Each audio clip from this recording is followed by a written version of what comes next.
tardes a todos los que están aquí presentes y a los que nos están siguiendo online. Les quería presentar al ingeniero agrónomo José Lisi, que es líder de área ganadería de I+D en CREA, es ingeniero agrónomo egresado de la FAUBA, terminando su especialización en manejo de sistemas pastoriles en la Escuela para Graduados de la FAUBA y también su doctorando. Es gerente de empresas agropecuarias en Santiago del Estero, asesor, consultor independiente y reside en Santiago del Estero. Así que bueno, aquí tiene su... Bueno, muy bien. Los dejo con el tema de ganadería del futuro. Con la ganadería del futuro. Muy bien. Bueno, buenas tardes. Bueno, muchas gracias a la gente del Consejo Profesional por invitarme. Estoy, la verdad, que contento de compartir este espacio con ustedes. Ya les contaron un poquito quién soy y qué hago. Específicamente, bueno, me dedico a la actividad privada gran parte de mi tiempo y la otra parte del tiempo se lo dedico a CREA como líder del equipo del área de ganadería dentro de la unidad de I+D. Soy esposo de Celina, como decía ahí, papá de Clara, Francisca y Guido, que tienen 10, 8 y 6 años. Vivo en Santiago del Estero, me fui a vivir allá como por un trabajo, que me radiqué en el campo, estuve 12 años viviendo en el campo. Después me quedé viviendo allá, sigo trabajando mucho en el norte. Dentro de mis hobbies más importantes está lo que es talabartería y yoga, chef y asador de mis amigos. Y a su vez, con otro amigo, un amigo salteño, nos dedicamos cada tanto a hacer, organizar para nuestro grupo de amigos cabalgatas de alta montaña en los valles calchaquíes. La parte profesional ya está, así que bueno, vamos a ir arrancando. Para alinear expectativas, un poco de lo que veníamos, lo que me pidieron que les contara y más o menos lo que quería transmitirles, es que el objetivo de este rato es compartir con ustedes un espacio ameno de mi visión del futuro de la ganadería de carne y tratar de generarles un aporte en cuanto a la amplitud de la mirada sobre el negocio ganadero de carne en Argentina y en el mundo. Entonces, cuando hablamos del futuro, hay un señor que habla mucho del futuro que se llama Santiago Bilinkis. No sé si alguna vez alguien lo escuchó hablar. Sí. Sí, buenísimo, espectacular. Y entonces Santiago habla de el futuro del pasado, el futuro del presente y el futuro del futuro. Entonces, Santiago dice que el futuro del pasado, cuando uno lo ve en retrospectiva, siempre nos decepciona.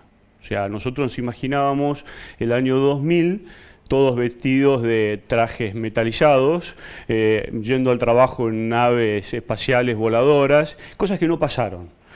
Siempre cuando uno hace una revisión de cómo fueron los pronósticos del futuro en el pasado, siempre encontramos desacierto y de alguna manera decepción. Cuando hablamos del futuro del presente, lo que nosotros hacemos generalmente es proyectar de alguna manera más o menos lineal lo que estamos viviendo hoy para adelante. O sea, las tendencias actuales las proyectamos. Y eso de alguna manera nos traslada a un escenario de un tiempo X. El tema es cuando hablamos del futuro del futuro. Cuando hablamos del futuro, ahí es cuando hablamos de lo que va a pasar a partir de las cosas que todavía no pasaron y que todavía no conocemos. Entonces, y ahí es donde la cosa se empieza a poner complicada porque es donde entran en el espacio temporal las disrupciones en las tendencias, que nosotros no somos capaces de prever. Entonces, en esas disrupciones planteamos, o él, toma varios ejemplos y habla de tecnologías que vienen desarrollándose de forma lineal y otras que vienen desarrollándose de forma exponencial. Y las lineales podemos hablar de cosas muy tecnológicas, como por ejemplo hoy podemos hablar, el auto de última generación no difiere demasiado a un auto de hace 80 años. Ni en la eficiencia térmica, ni en que siguen teniendo 4 ruedas, un volante y una transmisión. Y en definitiva, todos los cambios que se han ido haciendo en esas tecnologías han sido marginales. Y en la mayoría de los casos, digamos, se aumentó confort, algún grado menor de prestación, se han ido encareciendo. Y lo mismo pasó con los aviones y con un montón de otras tecnologías. Y como en paralelo se van dando procesos de tecnologías de crecimiento exponencial, muchas veces en las fases iniciales no somos capaces de detectar cuáles van a ser las tasas de crecimiento de esas tecnologías exponenciales. Entonces, al principio como que pasan desapercibidas. Entonces, por ejemplo, la computación, las primeras etapas de las computadoras, parecía que era algo, digamos, que ahí estaba. Y de repente hoy nos encontramos que un procesador de generación 7 que salió el año anterior tiene el doble de capacidad de procesamiento de datos que uno de generación 6 que tiene un año menos. O sea, lo que está diciendo es que hay tecnologías que hoy duplican su capacidad o su tasa de crecimiento año a año. Entonces, dice, ¿qué pasa cuando estamos en esa parte de la... perdón. Vamos. F5.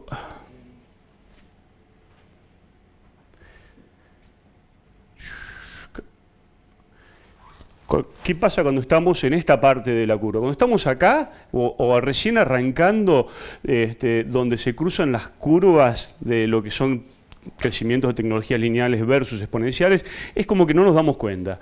Ahora, cuando dejamos que el tiempo pase un poquito, eso se dispara y no sabemos a dónde nos lleva.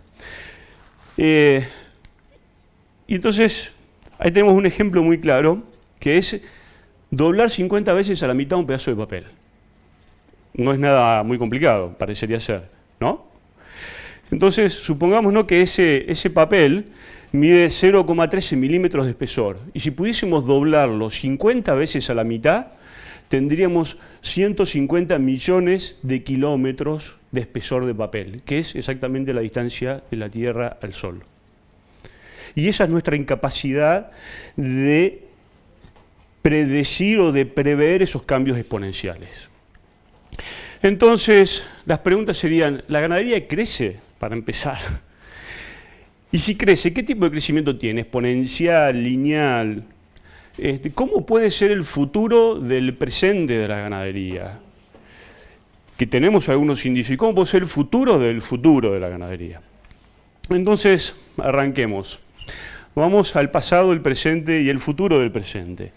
Esto es la evolución del stock argentino bovino, o sea, argentino de bovinos de carne, en realidad en vacunos totales, no solamente carne, desde 1891 hasta 2017.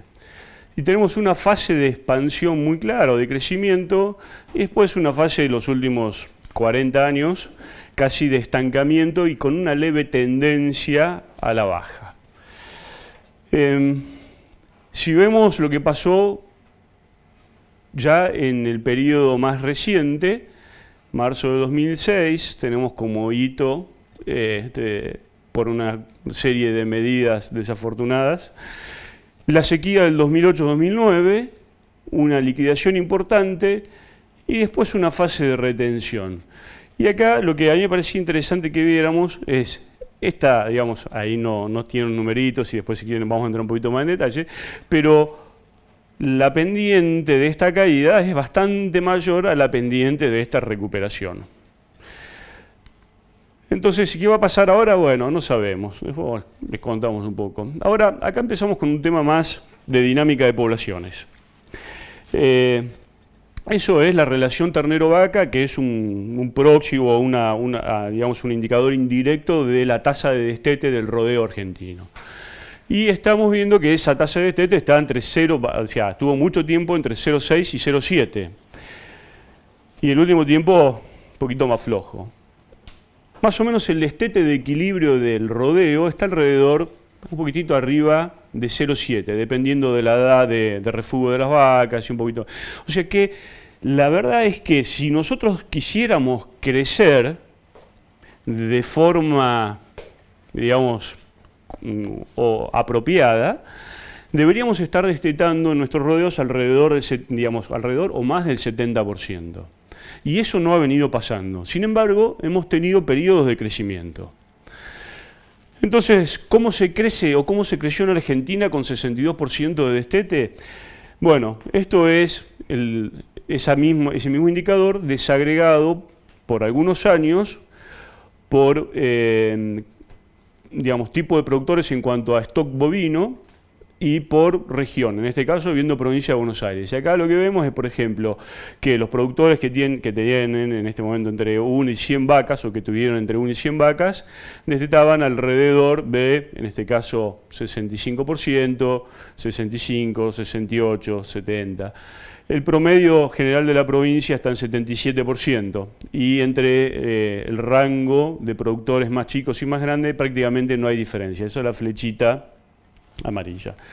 Si vamos a Corrientes, por ejemplo, el destete medio está alrededor del 50%, pero los productores más chicos ya empiezan a destetar bastante menos. Y esto es manejo, uso de tecnología, subsidios al sistema, gastos de suplementación, manejo del destete. Y si nos vamos a NOA, Santiago del Estero, ya eso es abismal. Lo mismo pasa en Salta. O sea, estamos viendo que hay rodeos que destetan 15, 17 terneros cada 100 vacas. De esa manera se compone el promedio nacional.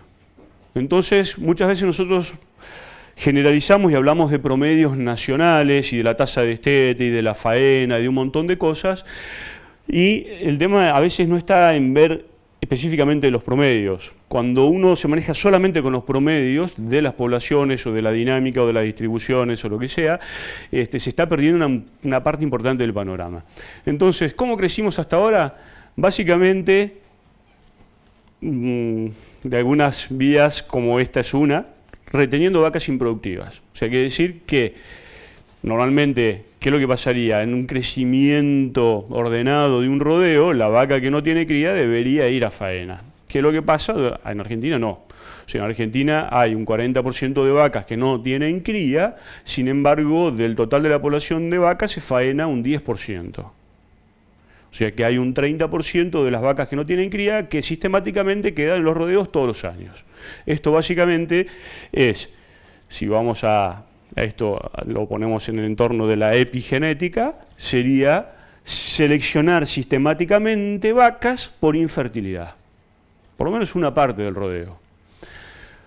Y la otra es transfiriendo vientre. O sea, ¿qué es lo que pasa? Cuando empezamos a ver la dispersión entre los distintos sistemas, ¿qué es lo que pasa? Por ahí no el que desteta 20%, pero sí el que desteta 50% y no tiene suficiente hembra para crecer cuando quiere crecer o cuando puede crecer, lo que hace es tomar las hembras que expulsan los sistemas que destetan mucho.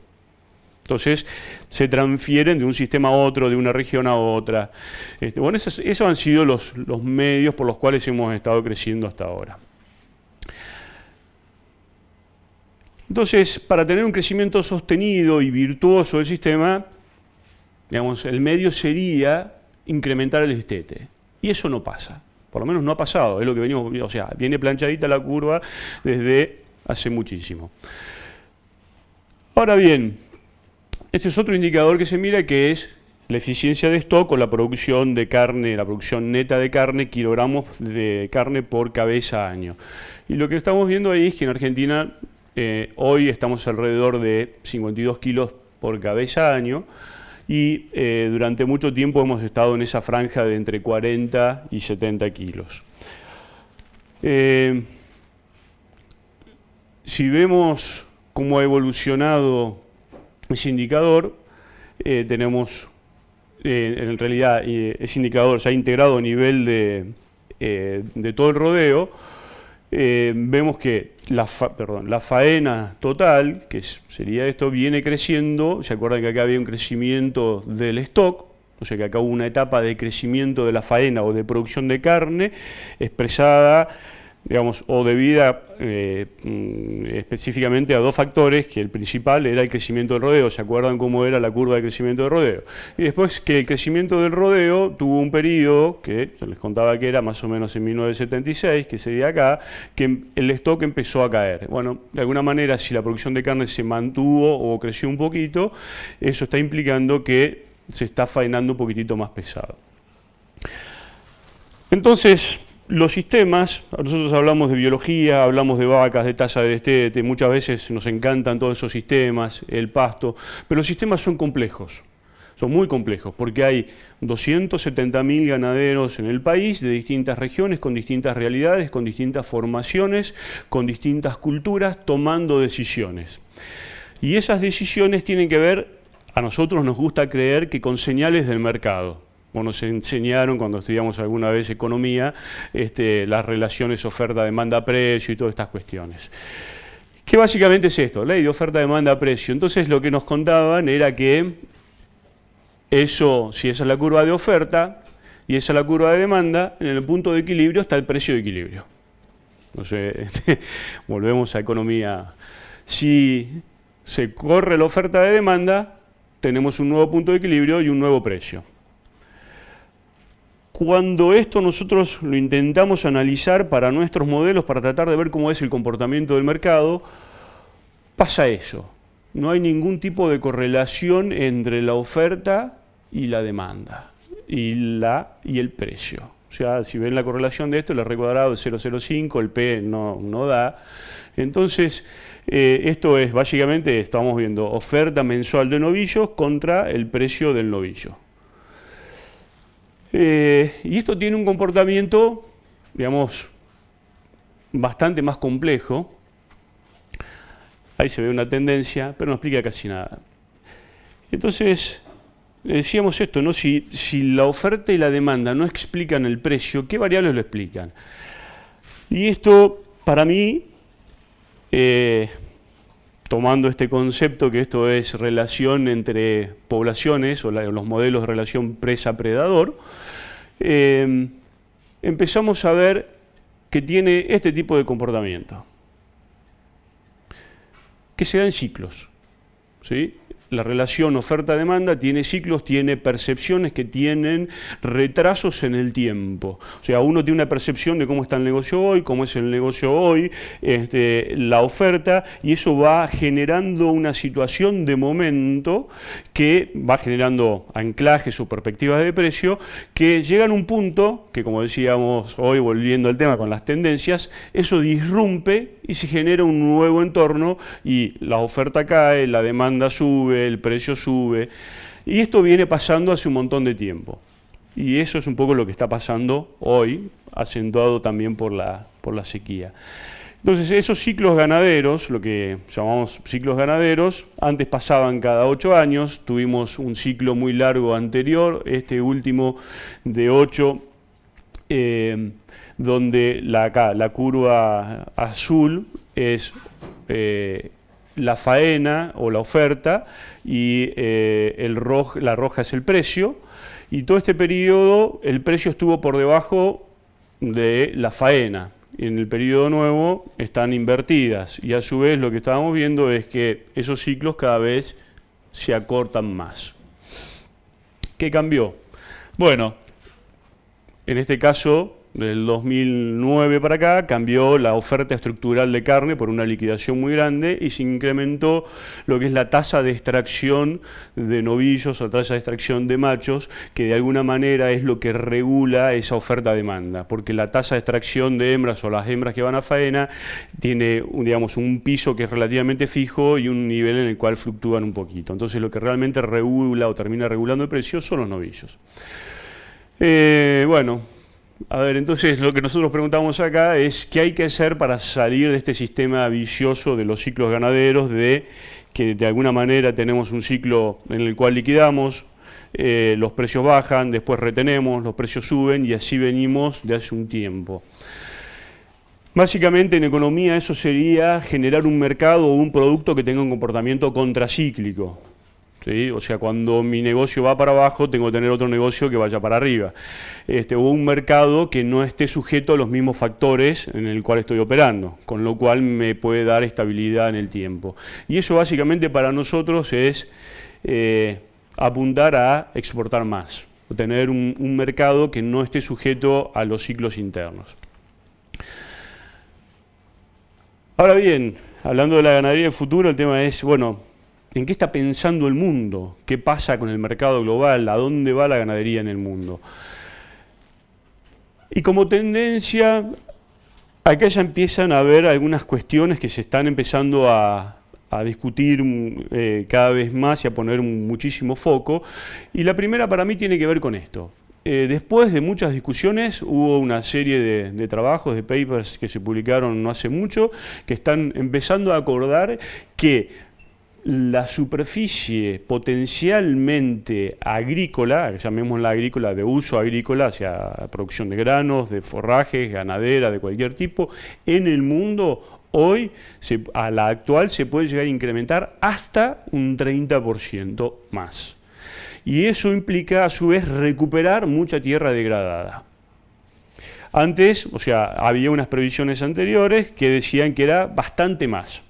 Hoy ya estamos acordando de que no es tan importante. Y después un grupo de trabajo bastante importante de FAO, también el año pasado, no, el anteaño publicó 2015, este trabajo donde hablaba justamente de todos estos análisis, las tendencias, y es el mismo grupo, o una parte de ese grupo, es el mismo que publicó un libro que se llamó, o un trabajo que se llamó La larga sombra del ganado, no sé si alguno lo vio, que habla de todas las cosas malas que tiene la ganadería en el mundo. Entonces ese mismo grupo revisó algunas cosas y dice, capaz que no es tan malo, que no todas son cosas malas. Entonces, algunas de las cosas que dicen esa gente es que ellos creen que el uso de la tierra en el mundo, ese 30%, y todo lo que se pueda llevar a uso agrícola, va a terminar siendo de uso agrícola para la producción de granos. El uso de tierra ganadera va a ser un uso secundario, va a quedar restringida la ganadería a zonas donde la agricultura no puede entrar. Que la producción de grano se destinará principalmente a consumo humano, segundo, monogástricos, o lo que ellos llaman los sistemas industriales, básicamente pollo y cerdo, luego a las mascotas y después último a los sistemas ganaderos bovinos. Ahora, esta misma gente también dice, ¿qué tiene de bueno la vaca y qué tiene de malo la vaca? O sea, en el libro anterior era casi todo malo, ahora encontraron algunas cosas buenas. La primera cosa buena es que come pasto y no granos. O sea, tiene el potencial de transformar celulosa o alimento de muy baja calidad en un alimento de un alto valor biológico, como es la carne bovina. Vive a la intemperie y en ambientes restrictivos, los cuales los sistemas industriales no.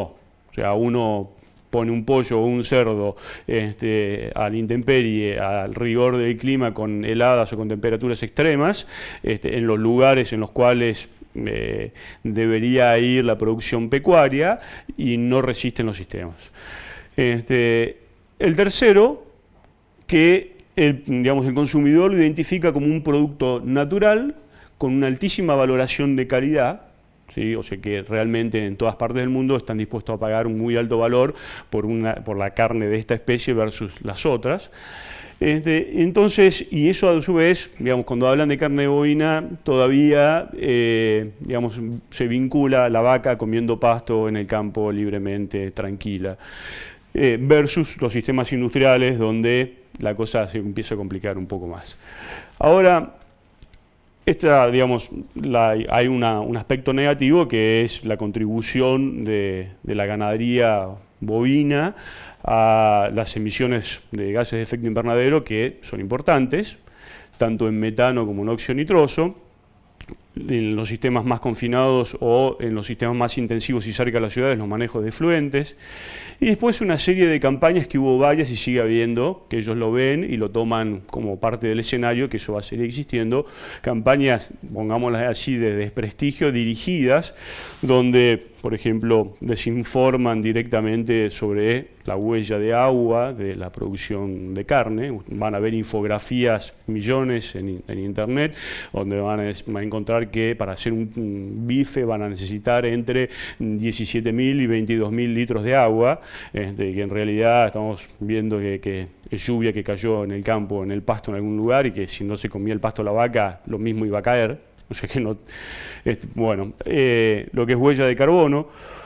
Y después, bienestar y maltrato. O sea, por un lado hay mucha gente que ve la vaca como que está perfecta en el campo, tranquila, pastando, y ve la situación de maltrato del camión, del frigorífico, de la faena. Entonces, por ejemplo, lo que de alguna manera genera un rechazo muy grande, que es que digamos, se faene una vaca, no genera la misma emoción que sea un pollo o un cerdo. O sea, nadie, digamos, no hay el mismo énfasis. Entonces, de alguna manera, son restricciones o licencias sociales que se van quitando en la población y que van a ser parte del entorno de trabajo del futuro. Ahora bien, yo les contaba hace un rato de esa liquidación importante que hubo de Hacienda en 2008-2009 y los cambios en cuanto a los precios, y eso también se vio reflejado en el consumo de carnes. En el consumo de carnes totales hubo una caída acá, leve, pero básicamente uno de los fenómenos importantes que ocurrió ahí fue que prácticamente se duplicó en ese tiempo, 2009 a la actualidad, el consumo tanto de carne de cerdo como de pollo. O sea, bajamos de muchos kilos, en este caso estaban 60 y pico de kilos de carne de vaca, que son las barritas rojas, de consumo por habitante año, oficiales en ese momento, a menos de alrededor de 50. Y acá estábamos alrededor de 22 kilos de pollo y un poquitito alrededor de 8 o 9 de cerdo, y hoy estamos en 45 y 13. O sea que carne de vaca bajó, después se mantuvo un tiempo, pero de pollo creció y de cerdo también. Hoy estamos en un poquito más, terminamos esas estadísticas, las teníamos tomado con los datos que estábamos esperando para cierre del 2017. Vamos a terminar el año 2018 con 120 kilos de carnes totales consumidas por habitante de año en Argentina, y somos los más comedores de carne del mundo, de carnes totales. ¿Qué pasa en otros países ganaderos de referencia, como puede ser Australia? Lo mismo acá, si vemos, estos son aves, lo amarillo, y lo verde es carne vacuna. Carne vacuna, ellos tuvieron un consumo muy grande, producto de una sequía y una gran liquidación, lo mismo que pasó acá. Después de la liquidación cayó el stock, se recuperó un poco, pero no tanto. No sé qué hago con ¿la activo el antivirus? Entonces, y a partir de ahí empieza a crecer el consumo de carne de ave. Si vemos en Estados Unidos, algo parecido. También en un periodo hubo también ahí un efecto climático importante, una gran liquidación, una oferta instantánea muy grande de carne, se comieron muchas vacas, el stock cayó y digamos, el consumo local de carne viene de alguna manera cayendo, y lo que viene creciendo de vuelta es lo amarillo, que otra vez es el pollo. Eso, acá para que no se asusten con los números, está en libras, así que más o menos divídanlo por la mitad. Y eso es un poco la historia integrada del mundo a partir de los datos de la FAO y las proyecciones. Entonces acá lo que vemos es, lo que está abajo es carne de ovinos, lo rojo es carne de vaca, lo rosita es carne de cerdo y lo amarillo es carne de pollo.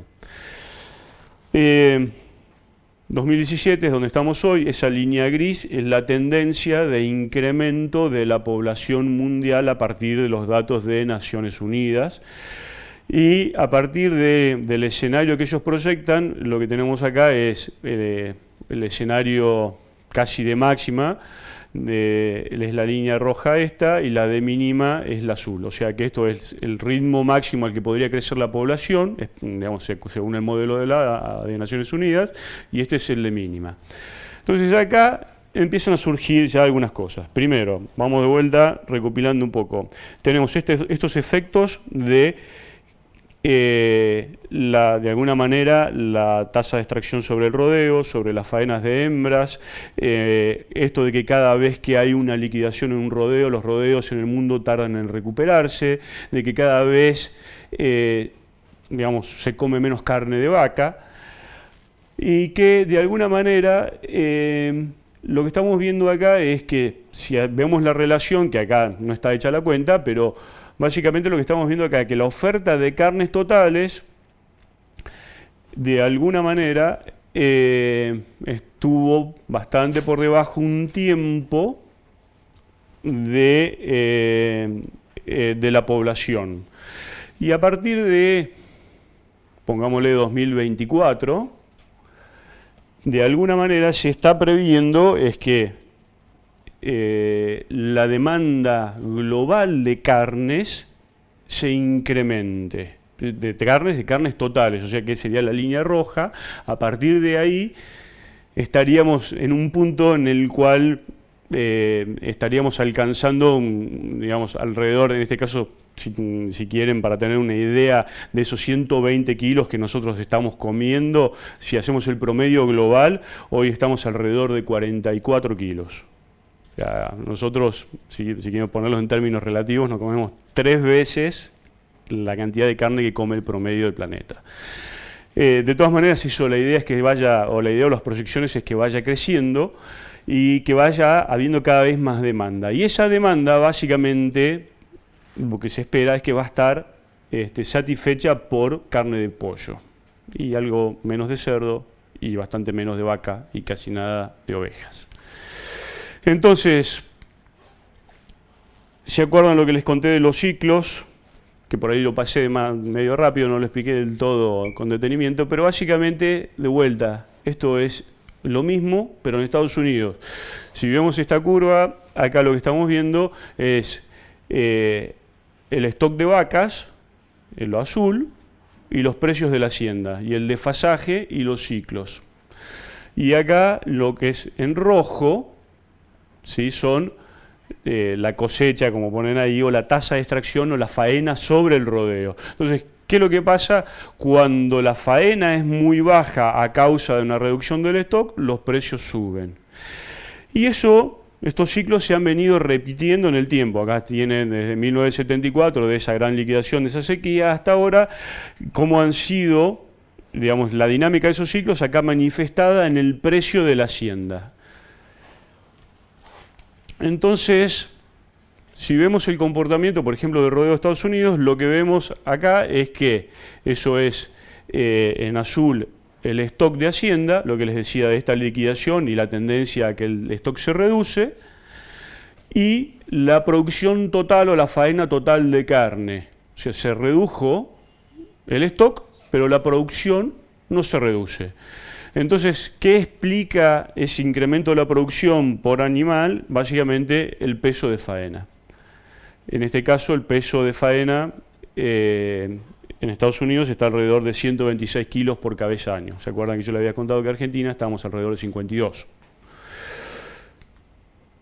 Entonces, esto es Australia, algo parecido. Crecimiento del stock, explicó el 18% de la producción de carne, y el 43% estuvo explicado por el peso, y están en 86 kilos.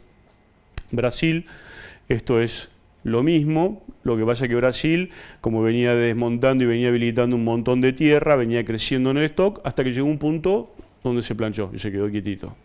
Y otra vez lo mismo. Entonces, la tendencia es aumentar eficiencias, aumentar los pesos de faena y de alguna manera aumentar las ganancias de peso. Las ganancias de peso se aumentan, se va aumentando la eficiencia, de conversión y todo, pero ninguna de estas cuestiones aumenta de forma exponencial. ¿Sí? Son todos incrementos marginales. Ahí están comparados lo que es esto es la faena total dividido la cantidad de animales que se faenan, no es la producción neta. Esto es 47, 126 y 86. Lo mismo Argentina, Estados Unidos y Australia. Entonces, yendo un poquito más a lo que pensamos que puede ser el mundo, por ejemplo, del 2030, hablamos del 2024 como por ahí un punto de inflexión en cuanto a tendencias entre oferta y demanda. Y este señor Friedman decía que el mundo, alguien lo leyó, esto lo escuché alguna vez, es bastante conocido, de que el mundo va a ser repleto, plano y caliente. Y acá nosotros, bueno, de alguna manera tomamos algunos indicios. En cuanto a repleto, tenemos esto que le contaba, el crecimiento de la población mundial, el crecimiento de la demanda, no solamente porque va a crecer la cantidad de personas, sino porque a su vez cada una de esas personas va a comer más carne. Pero además de eso nos va a pasar que cada vez va a haber menos población rural y cada vez más población urbana. O sea que van a comer cosas distintas. Y no solamente que van a comer cosas distintas, sino que además va a haber más desconexión entre el ámbito rural y el ámbito urbano. Con lo cual va a haber más desconocimiento y las licencias sociales de estas de las que les hablaba antes cada vez van a ser menores.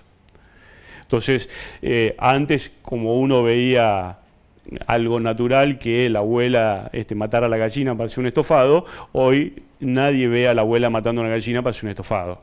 Y si lo llega a ver se horroriza. Bueno, eso va a ser cada vez más acentuado. Entonces, ese es un tema. El otro de los temas, esto es el tema de las generaciones, así es como está la población mundial distribuida hoy.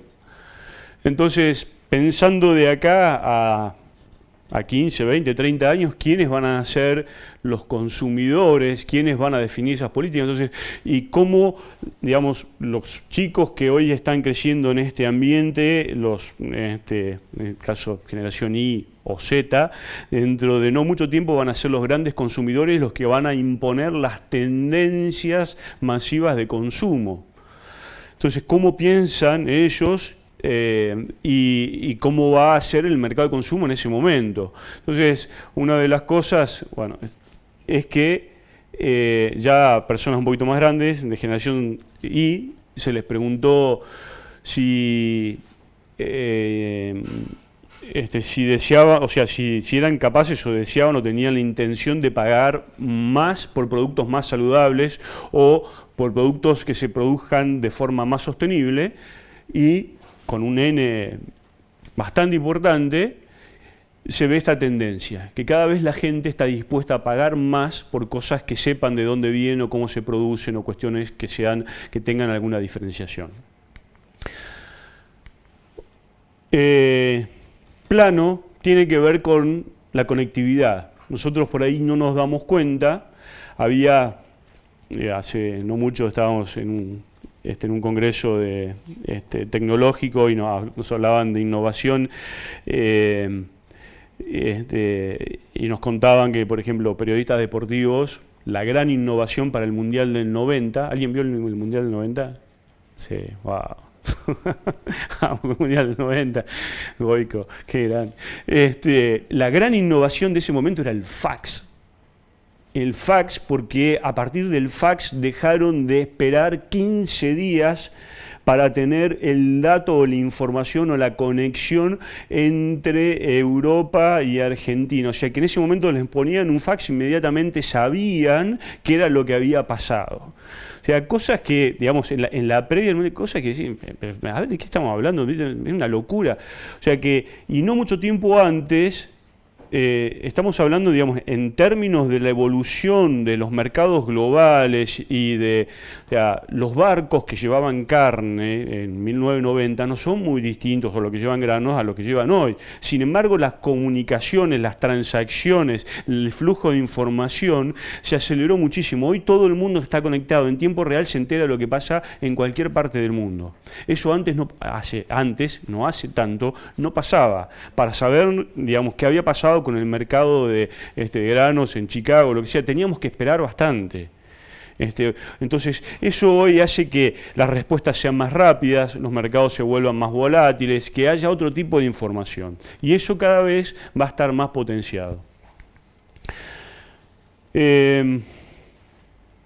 Esto es la temperatura media global, hablando de calentamiento, que tiene que ver, no sé, digamos, cada vez, digamos, esto es una realidad. Podemos discutir la forma en que la midieron, que no la midieron, pero la realidad es que hay un efecto, digamos, hay un incremento en la temperatura media global, tanto de la corteza terrestre como de los océanos, y que a su vez hay una parte de esto que muchos investigadores en el mundo ya están acordando que tiene un origen antrópico, o sea, que se debe a la actividad humana. Entonces, hay mucha preocupación en este sentido. Y esto es de un foro económico mundial, acá hay muchos puntitos, donde acá abajo está la probabilidad de ocurrencia y el impacto de diferentes eventos, y fíjense que lo que está acá arriba, uno de estos, es, dice, eventos climáticos extremos y desastres naturales. O sea, digamos, para la economía, no estamos hablando de ecologistas, estamos hablando de gente que analiza negocios. Estamos hablando de un foro económico mundial. Dice, ¿qué es lo que puede pasar en el mundo para que nos vaya mal con nuestros negocios? Y en el ranking, casi lo primero que está arriba, son factores climáticos. ¿Sí? O sea que hay mucha gente tomando en cuenta estas cosas. Hasta acá les conté un poquito del pasado, alguna introducción al futuro del presente. Vamos a ir un poquitito más para adelante. Esto ya es presente y va a ser también, digamos, cada vez más presente. Y tiene que ver con, por ejemplo, en este caso no es carne orgánica, pero es carne de pasto, sin antibióticos, que certifican ciertos procesos y que tienen un valor diferenciado de mercado. Entonces hay mucha gente que opta por este sistema de producción y produce esto para un nicho determinado de mercado. Y eso cada vez es más frecuente. Digamos, volviendo a, digamos, el tema es, por un lado, la oferta de carne, el contexto de la demanda del mercado global, las restricciones, hay un montón de cosas que vamos a tratar de resumir al final, pero esto es un punto en el cual decimos, por un lado estamos yendo para este lado y por otro lado, esto es otra realidad, que esto es carne sintética. O sea, por un lado tenemos esto de que queremos alimentos cada vez más sanos, más naturales, más sostenibles, y por otro lado, hoy hay una parte de la población que, tomando eso como, decir, bueno, las vacas son malas porque contaminan, y además las personas que las producen las maltratan, entonces lo que hay que hacer es comer carne sintética, que esto lo hacemos a base de nada más que de hormonas y de antibióticos, y eso está. Y va a ser una realidad. Y no está ni bien ni mal, digamos. Evidentemente va a haber mercado para todo y va a haber gente que va a elegir. Entonces, tenemos esto, tenemos estas cosas que antes no las teníamos. Más información, más conexión, tendencias de mercado distinto, tendencias culturales distintas. Y estas cosas que parecen estar en las antípodas. Esta cuestión, para mí, que tiene que ver con cosas que nosotros nos perdimos, o sea, acá en Argentina durante mucho tiempo, muchas de estas cuestiones le sacamos el foco porque no tuvimos un buen contexto para el negocio de la ganadería y la verdad que estábamos viendo otras cuestiones y se nos pasaron algunos trenes. Entonces, esto tiene que ver con digamos, la huella ecológica de la producción, y esto tiene que ver con la mesa redonda de carnes sustentables global que se acaba de formar, la filial argentina, en la cual hay un montón de organismos, desde Fundación Vida Silvestre, supermercados, universidades, el INTA, hasta industria, asociaciones de criadores. Un montón. pero un montón de gente. Y todos están viendo que, digamos, en el futuro va a haber que ser más sustentable. Y no solamente que va a haber que ser más sustentable, sino que además va a haber que demostrarlo. ¿Sí?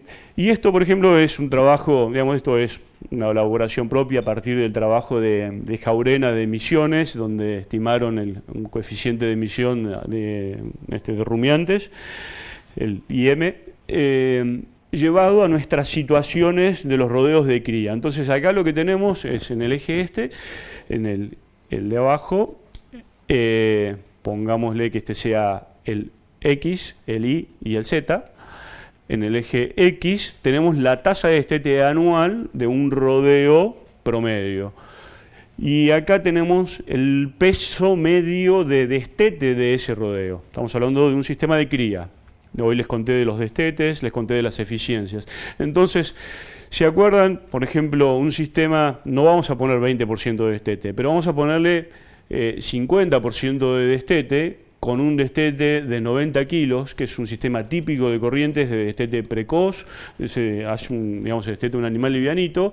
Estamos emitiendo en ese sistema, por cada kilo de carne producido, el equivalente a casi 2.500 litros de metano por kilo de carne.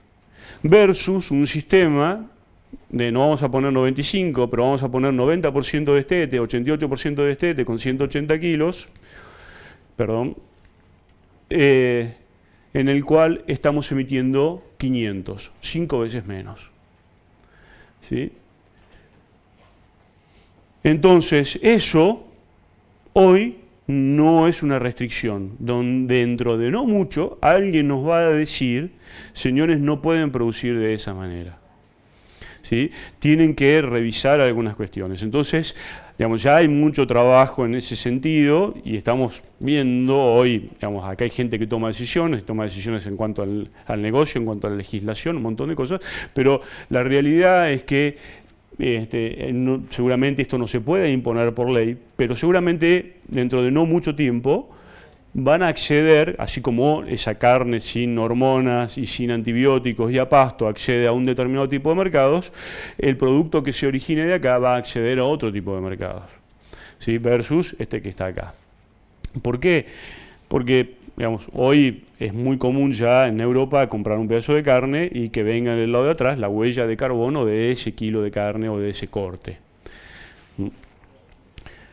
¿Qué otra cosa va a tener el futuro? Ya acá nos metemos en la tecnología para ver dónde estamos empezando con estas cosas que sí pueden ser de crecimiento exponencial. No sé si se vienen dando cuenta que hasta ahora tenemos en duda de que la ganadería en el mundo crezca en algunos sentidos ya sabemos que está decreciendo y que ese crecimiento pueda ser exponencial. Pero hay cosas de la ganadería que sí están creciendo de forma exponencial. Y esta es una, por ejemplo, todos estos gadgets o dispositivos o sistemas que tienen que ver con la informática, que tienen que ver con un montón de cosas que de alguna manera tratan de resolvernos algún potencial problema. A veces es real, a veces no es tan real, a veces está divertido. Entonces por ejemplo son robots pastores.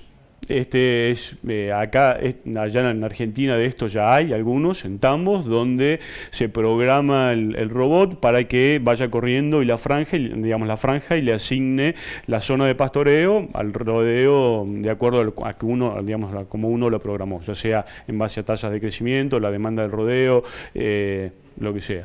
Digamos, hay miles de formas de hacerlo. Y otras, por ejemplo, hay otras en las cuales las vacas se acostumbran y o tienen un sensor de índice verde del mismo pastor, entonces está detectando a ver cuánto hay de alguna manera de crecimiento de pasto, y cuando el pasto está muy comido, que las tasas de crecimiento bajan, el mismo robot se corre solo. Hay cosas muy locas. No.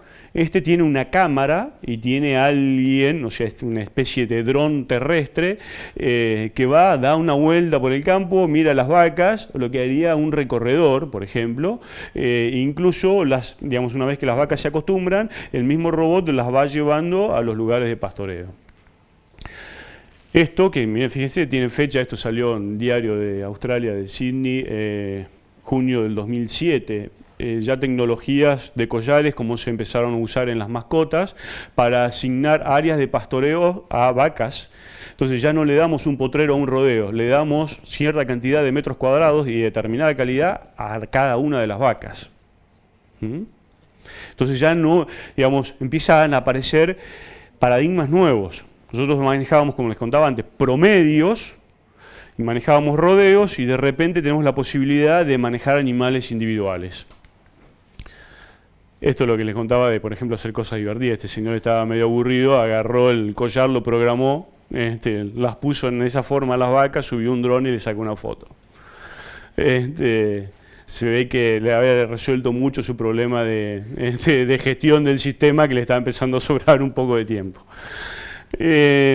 Hay drones con cámaras infrarrojas que detectan, digamos, vinculadas a identificación electrónica de alta frecuencia, que detectan la temperatura del animal, el movimiento, si está rumiando, si está comiendo, si está entrando en celo, si tiene fiebre, y que todo eso se reporta de forma automática. Eso ya, digamos, hoy está en el plano de los desarrollos, dentro de no mucho tiempo va a ser innovación y dentro de no mucho tiempo va a ser una tecnología adoptada.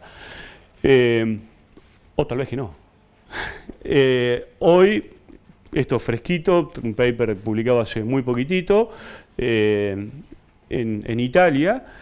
Estos son cámaras que componen imágenes tridimensionales de los animales, en este caso era en la entrada de un tambo. Y automáticamente entra el animal, reporta condición corporal a una computadora. De armar, de alguna manera, la imagen de redondez de la vaca. ¿Sí? Y esto, ya hay, por ejemplo, hay equipos de científicos argentinos que están trabajando en esta dirección, en las cuales tenemos alguna vinculación por estar incubando algunos de esos proyectos, donde están trabajando con estas cámaras para subirlas a drones y que lo mismo que hacían los otros, hagan un barrido de un lote y reporten cada tanto, por ejemplo, la temperatura, posición de los animales y cada tanto condición corporal de las vacas.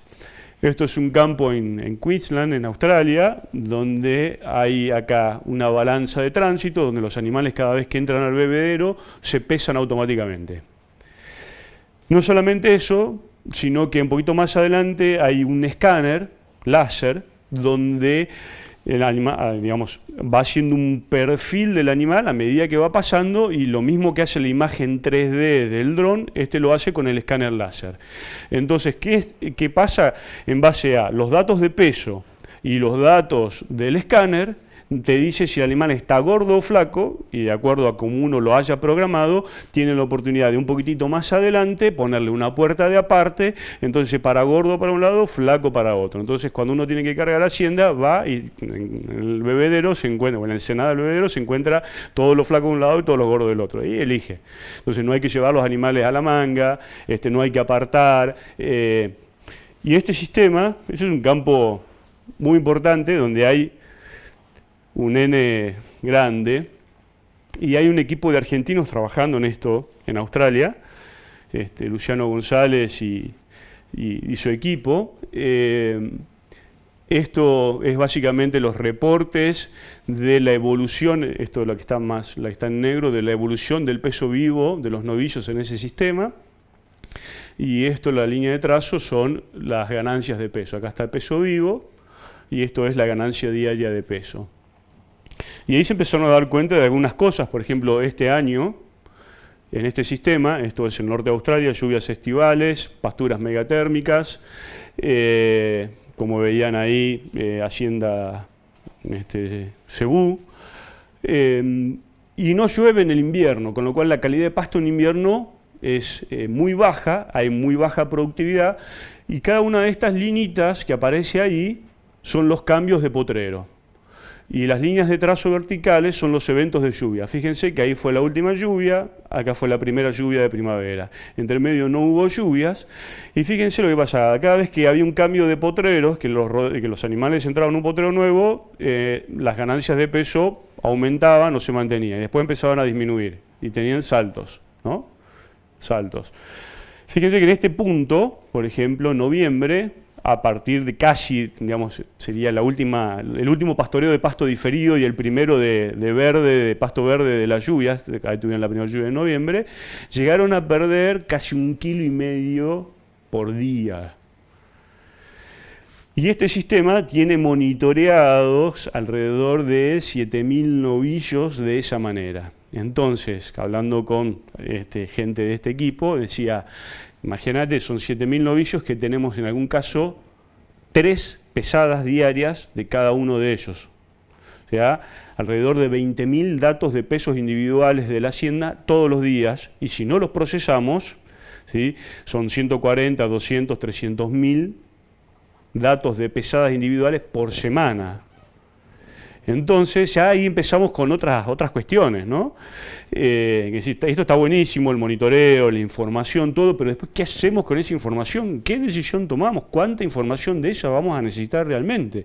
Porque después lo que hace falta es, está bien, vamos a necesitar mucho menos vaqueros dando vuelta por el campo, pero necesitamos 2 o 3 programadores que estén armando scripts todo el tiempo en la computadora para analizar esa información y decir, ¿qué pasó acá?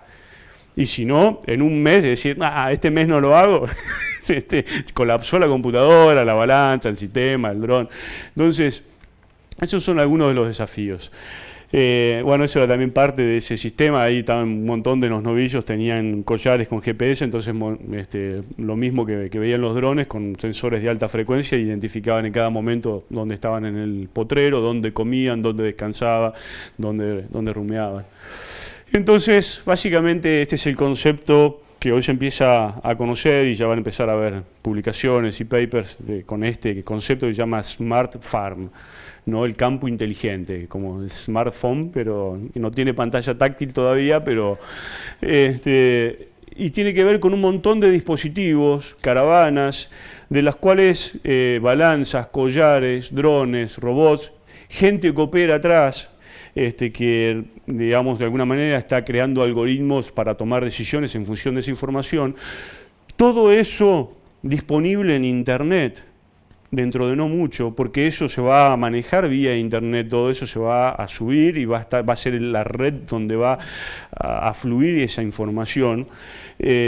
Y muchas de estas cosas no solamente van a emitir información, como les contaba las balanzas y los sensores láser, sino que a su vez, de acuerdo a la programación o lo que uno les indique, van a tomar decisiones de manejo. Cómo apartar los gordos de los flacos, cómo mover la hacienda de un lugar para otro, cómo asignar o no asignar una zona de pastoreo. Entonces, hay mucho que se está desarrollando en ese sentido. ¿A dónde va a ir esto? Eso es parte del futuro. No sabemos dónde va a terminar, qué de todo esto va a ser realmente útil o no. De alguna manera, esto tiene que ver con, ya empezando a atar varias de las puntitas, con algunas de estas cuestiones, ¿no? Primero, más bienestar animal. Los animales más tranquilos en el campo, cada vez menos gente viviendo en el campo, cada vez menos disponibilidad de personas para trabajar en el campo y cada vez mayores exigencias que van a elevar las demandas de gestión de los sistemas, en los cuales si nosotros decimos, bueno, vamos a tener que cumplir demandas que tienen un crecimiento exponencial. Primero, de gestión del sistema en sí, de demostrar información, que no solamente, bueno, o sea, tenemos que hacer todo bien y a su vez demostrarlo y certificarlo y un montón de cosas. Y cada vez eso con menos gente, digamos, eso es un poco el contexto de lo que se están imaginando, por ejemplo, estos grupos de trabajo, ¿sí? Ahora bien, sí, bueno, pero todo eso, de alguna manera, puede que encarezca el sistema. No sabemos, seguramente en las etapas iniciales sí, probablemente después no. Lo que viene pasando es que acá por ahí se renueva la tecnología un poquito más lento, pero en países más desarrollados las computadoras son obsoletas a los 2 años y la computadora que era espectacular el año pasado hoy vale la mitad. Y todas estas tecnologías de crecimiento exponencial normalmente, digamos, año a año valen la mitad. Entonces todo este tipo de cosas hace no mucho eran de costo prohibitivo, hoy son accesibles para que sean de uso, por lo menos en estos casos en algunos lugares de Australia, en algunos lugares de Estados Unidos, con productores muy innovadores de uso masivo. La demanda va a tener que ver mucho con gente que sea capaz no solamente de saber qué decisiones hay que tomar en el sistema, sino que a su vez sea capaz de programar esos algoritmos para procesar toda esta información. Eso va a ser algo bastante frecuente.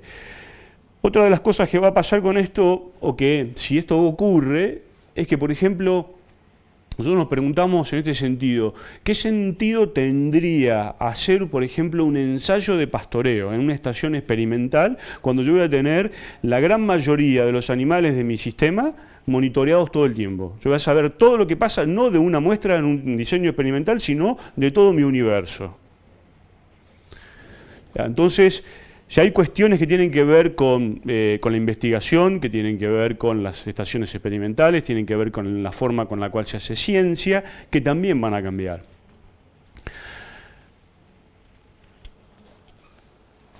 Volviendo al tema del pollo, el cerdo y esto de los crecimientos y toda esta cuestión, y ya con esto de mi parte los dejo.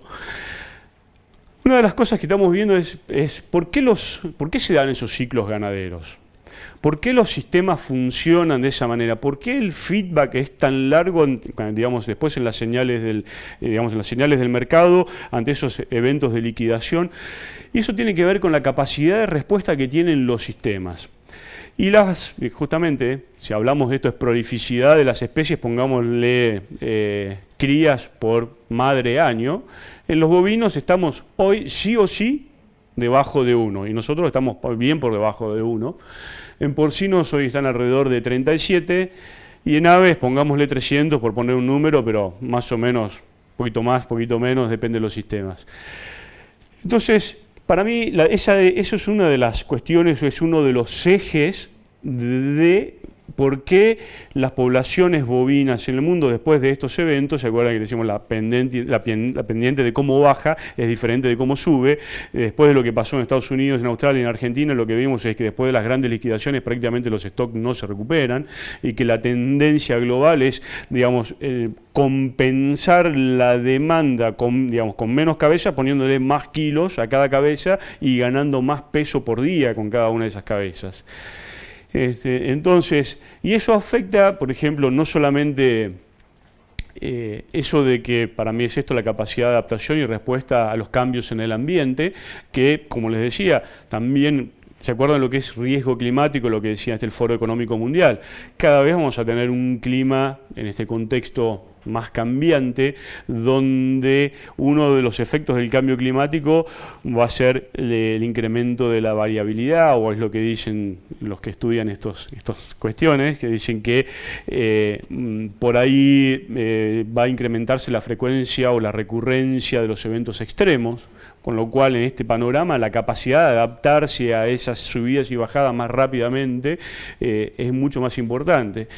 Entonces, eso por un lado en cuanto a sistema, pero por otro lado, en cuanto a las mejoras exponenciales, por ejemplo, sí las hubo en cerdos, sí las hubo en pollos, en cuanto a eficiencias de conversión, en cuanto a ganancias de peso, en cuanto a un montón de otras cuestiones. Y eso tiene que ver con justamente eso, la prolificidad, la tasa intrínseca de la población y la mejora genética. Nosotros podemos hablar un montón de genética, pero la realidad es que en la población termina siendo el diferencial de mejora o la velocidad de diseminación de los genes. Tiene que ver con cuánto nosotros vamos a mejorar, pero a su vez eso está dividido por el intervalo generacional. Y si nosotros tenemos especies o manejamos especies poco prolíficas, el intervalo generacional es larguísimo. Entonces el margen anual de mejora es muy bajo. Y eso no es lo que pasa en las otras especies. Entonces, de alguna manera, esto también lo está viendo la comunidad científica mundial, y por ahí nos sorprenden dentro de no mucho con vacas que sean melliceras, por ejemplo, para aumentar el N sobre la madre. Otras cuestiones que tienen que ver con genética molecular, también asociada a Big Data y a estas cuestiones. Desafíos y oportunidades de ese futuro, o de ese futuro que nosotros, pongámosle que sea el futuro del presente, el futuro del futuro ni siquiera imaginamos cómo puede llegar a ser. Lo que sí sabemos es que va a haber más regulaciones, más barreras por cuestiones ambientales y de sustentabilidad, de bienestar animal. También nos imaginamos sistemas multiproductos, donde nosotros no solamente vendamos 1 kilo de carne con una certificación de que hacemos las cosas bien, sino que a su vez podamos vender el que hacemos las cosas bien. ¿Sí? No solamente acceder a un mercado, sino vender un plus de una fijación de carbono, o de un servicio ecosistémico, o de una regulación de agua en una cuenca, o de otras cuestiones que de alguna manera van a ser imposiciones en nuestro sistema que nos van a decir, esto lo tenés que hacer. Bueno, si lo hago, también te lo puedo vender.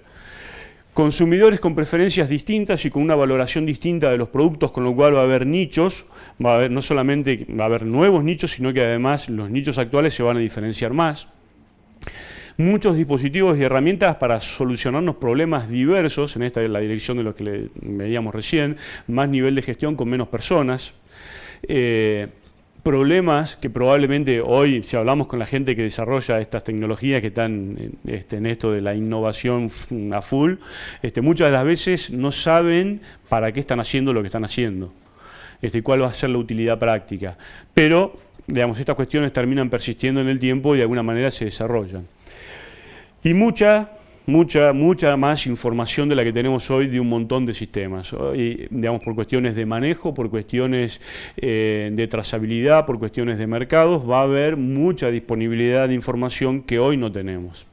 Información de todo el sistema casi en tiempo real.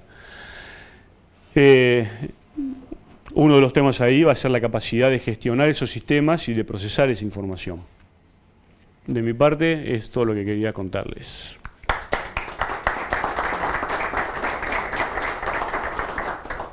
¿Alguna pregunta para el ingeniero? Sí.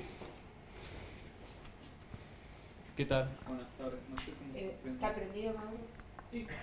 Bueno, ¿cómo yo logro que el pequeño productor pueda cruzar la brecha cultural que hay para estar al tanto de todas estas nuevas tecnologías, digamos?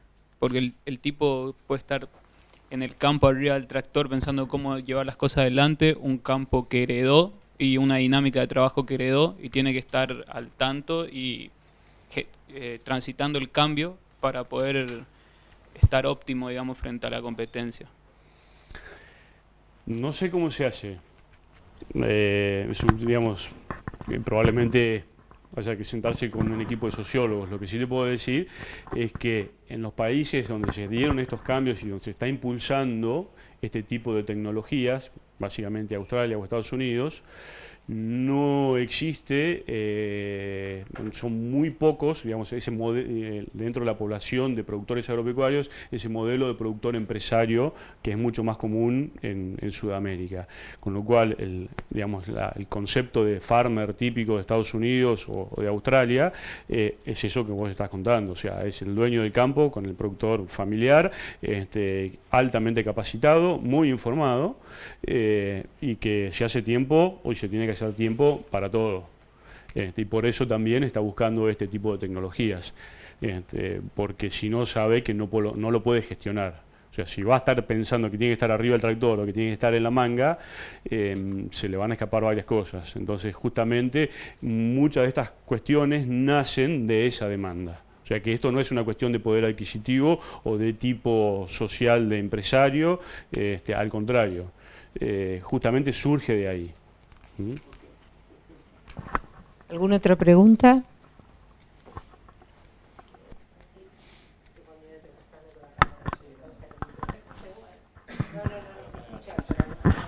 Hola. Sí, hablaste de... Hola. Sí. Hablaste de conceptos de bienestar animal. Sí. ¿Podés explayarte un poco más en cuanto a indicadores o qué es lo que están haciendo? Hay un montón. La verdad,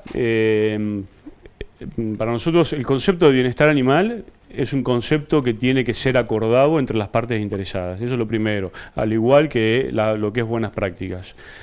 Estamos trabajando bastante en buenas prácticas, Dentro de, digamos, en CREA específicamente, en la organización, digamos, ya estamos prácticamente terminando lo que sería un manual general referencial y a su vez trabajando con la red de buenas prácticas agrícolas para armar un manual específico. Y tanto los manuales de buenas prácticas como el concepto de bienestar es un acuerdo, lo mismo que el de sustentabilidad. La mesa de carnes sustentables, que se reunió por primera vez oficialmente a trabajar hace 15 días, para unos bienestar es una cosa y para otros bienestar es otra cosa. Y lo mismo sustentabilidad, lo mismo buenas prácticas. Entonces, para mí lo importante de esto es que en lo que se avance en base a consensos y a miradas que tengan distintos focos o distintas perspectivas.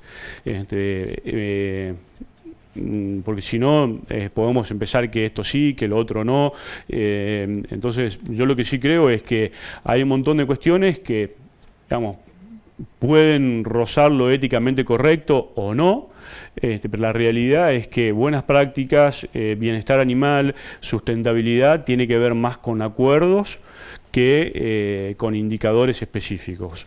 Lo mismo, si vamos al caso de sustentabilidad, por ejemplo, sustentabilidad para un ambientalista puro es un concepto puramente estático de conservar algo. Para alguien en la otra punta, hablando de, digamos, el concepto de Galopin, por ejemplo, estamos el concepto de sustentabilidad blanda, fuerte y muy fuerte, ¿no? Estamos en el otro extremo de decir, bueno, la verdad es que si la ciencia lo puede resolver, metámosle y total de alguna forma le vamos a encontrar la vuelta. Y en el medio hay toda una situación en la cual, bueno, a ver, la sustentabilidad tiene varias dimensiones, tiene una concepción sistémica y dinámica en el tiempo, y lo que pensamos que hoy es sustentable probablemente de acá a un tiempo, en esta concepción de futuro, ¿sí?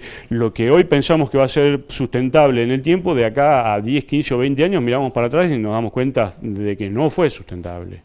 Entonces, básicamente en esto hay muchísimo desconocimiento y se trata más que nada de generar acuerdos entre miradas distintas. ¿Mm? Sí. ¿Qué tal? Respecto a lo que mencionaste de que aparte de las profesiones, digamos, tendrían que hablar, por ejemplo, un programador, ¿cuál es tu opinión respecto de esta tendencia o cómo resolver esta tendencia de la transdisciplinariedad, ¿no? A quién habría que llamar, aparte de un programador, para resolver las cuestiones que se vienen a futuro, digamos? Eso depende en qué ámbito estemos. Ganadero, por ejemplo. No, pero bueno, por eso, pero si no es lo mismo un equipo científico de una universidad, un equipo de desarrollo tecnológico de otra organización que no haga ciencia tan básica, o el directorio de una empresa. O sea, son ámbitos completamente distintos. Ahora, en todos los casos va a haber, cada vez hay más necesidad de gente que tenga, digamos, capacidades hoy distintas. Digamos, el portfolio de capacidades del ingeniero, no sé, hoy, digamos, cualquiera que se dedique a analizar bases de datos más o menos grandes, de clima, de estadísticas, de lo que sea, tiene que saber programar en R, por ejemplo. Y eso ya es un indicio de lo que va a ir pasando.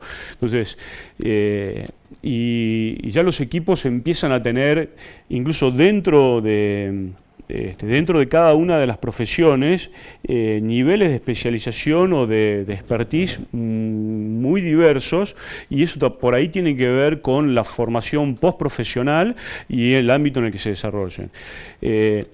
Este señor que les contaba del futuro, habla de otras cuestiones con la educación, si quieren véanlo, está muy divertido, pero habla de carreras que probablemente dentro de no mucho, o trabajos que, digamos, que dicen que dentro de 10, 15 años el 70% de los trabajos que existen hoy no van a existir.